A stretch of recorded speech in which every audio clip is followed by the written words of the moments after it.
Isang mainit na usapin ang kinakaharap ngayon ni dating WBC Featherweight World Champion Mark Magnifico Magsayo.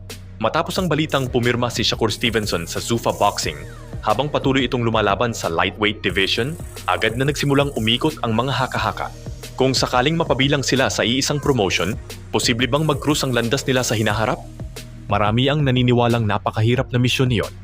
Isang Pinoy fan pa nga ang nagkomento at pinayuhan si Magsayo na huwag nang pangarapin ang laban kay Stevenson. Ayon dito, napakatalino raw ng Amerikanong kampyon sa loob ng ring at maging ang mga elite fighters ay mahihirapang talunin ito. Idinagdag pa niyang kahit si Gervonta Tank Davis ay hindi umano uubra laban kay Shakur. Ngunit sa halip na umatras, isang matatag na mensahe ang ibinigay ni Magsayo. Ayon sa kanya, kahit sino pa ang pangarapin kong makalaban, si Shakur, si Loma o kahit sino pa, wala kang magagawa. Diyos lang ang nakakaalam ng kapalaran ko at nagsisikap ako. May isa pang netizen ang nang-insulto at nagsabing tapos na raw ang kanyang panahon sa boxing at dapat na lamang umano siyang umuwi sa Bohol. Ngunit muli, kalmado pero matapang ang naging tugon ni Magsayo. Anya, kakapanalo ko lang boy at dito ako nakatira sa Vegas. Bata ka pa. Dapat magsikap ka para matupad mo ang pangarap mo. Huwag kang manira ng tao dahil hindi ka aasenso sa ugaling ganyan. Para sa maraming boxing fans, hindi lamang ito simpleng sagutan sa social media.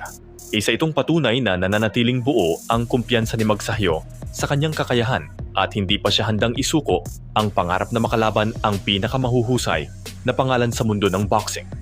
Samantala, mas lalo namang umiinit ang usapin tungkol sa matagal ng inaabangang All-Filipino Showdown nina John Riel Cuadro Alas Casimero at undefeated contender Carl James Martin.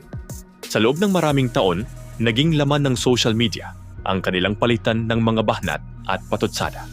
Dahil dito, lalong lumakas ang panawagan ng mga Pinoy fans na tuluyan na silang magharap sa loob ng ring upang doon na tuluyang masagot ang lahat ng isyu.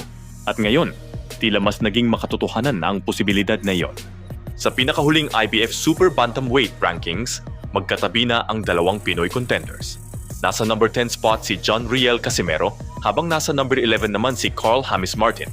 Kapag magkalapit ang ranggo ng dalawang top contenders, hindi malayong pagtagpuin sila ng sanctioning body sa isang title eliminator upang matukoy kung sino ang magiging susunod na hahamon sa World Championship. Matatandaan, sa isang panayam, sinabi ni Martin na mataas raw ang respeto niya kay Casimero bilang dating world champion. Gayunpaman, naniniwala siyang kung sakaling magharap sila, kaya niyang tanggapin ang lakas ng mga suntok ni Casimero at mayroon siyang kakayahang talunin ito. Sa ngayon, wala pang opisyal na kumpirmasyon, ngunit isang bagay ang malinaw.